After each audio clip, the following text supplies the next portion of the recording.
Assalamualaikum warahmatullahi wabarakatuh. Perkenalkan, nama saya Putra Maria. Saya bisa dipanggil Amel. Saya akan mengerjakan tugas magang hari ke-17, yaitu jawablah pertanyaan mengenai kegiatan bermain baca-bacaan.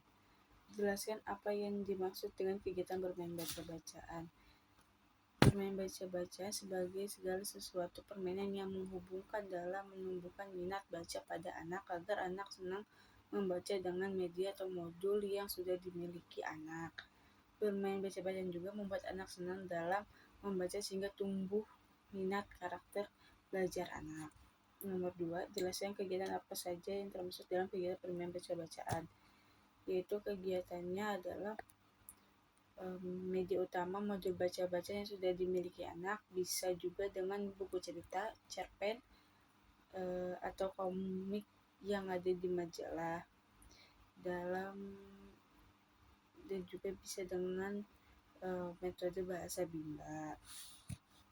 Nomor 3, apa tujuan dari kegiatan bermain baca-bacaan? Tujuannya agar anak merasa senang dan akan tumbuh minat bacanya, sehingga anak-anak akan mengulangi bacaan yang sudah mereka tahu atau sudah mereka baca sebelumnya. Nomor 4, kapan kegiatan bermain baca-bacaan dilakukan oleh motivator? Saat awal mulai membimbingkan, saat anak-anak selesai berdialog dengan motivator, dan saat kegiatan selingan, saat anak-anak selesai mengerjakan kerjaan selingannya. Nomor 5, mengapa kegiatan bermain baca-baca menjadi kegiatan prioritas utama yang harus dilakukan? Karena agar anak merasa senang membaca dengan media atau modul yang sudah dimiliki oleh anak, sehingga anak akan tumbuh karakter minat bacanya. Apa yang harus dievaluasi oleh motivator ketika anak bermain baca-bacaan? Dengan cara lihat ekspresi anak, apakah anak senang dan atau antusias dalam bermain baca-bacaan.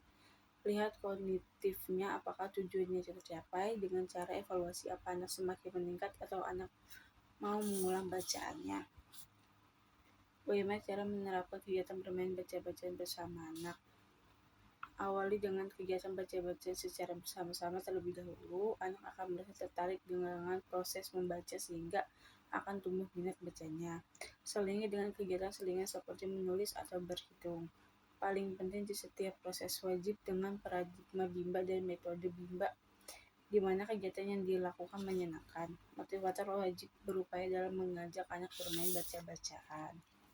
Nomor 8, apa dampaknya jika motivator tidak menerapkan permainan baca-bacaan? Anak akan merasa terpaksa dalam baca-bacaan sehingga minat baca anak tidak tumbuh dan melepas hak anaknya. Untuk yang bagian kedua, pertanyaan mengenai kegiatan teori jam bandul. Nomor 1, jelaskan apa yang diketahui mengenai teori jam bandul dan berikan contohnya. Teori jam bandul adalah teori utama atau prioritas di mana kegiatan utamanya adalah bermain baca-bacaan. Contohnya dengan membaca cerita, baca modul yang dimiliki oleh anak, baca cerpen atau baca komik yang ada dalam majalah. Apa tujuan penerapan teori bandul?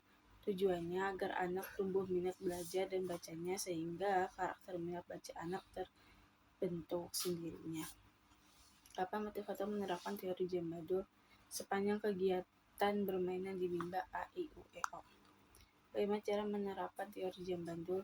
Ajak anak-anak bermain baca-bacaan bersama-sama, selalu evaluasi kognitif dan afektif anak dan evaluasi kognitif dan afektif diri kita sendiri sehingga teori bandul akan mudah dalam menerapkannya.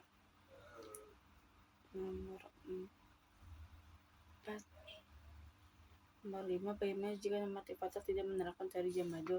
Anak akan malas membaca dan tidak akan learning selama metode pembelajaran. Metode membimbakan. Apa dampaknya jika motivator tidak menerapkan teori jam bandul? Anak akan merasa terbebani selama pembelajaran dan anak akan merasa cepat bosan dalam belajar. Cukup sekian jawaban dari saya. Saya ucapkan wassalamualaikum warahmatullahi wabarakatuh.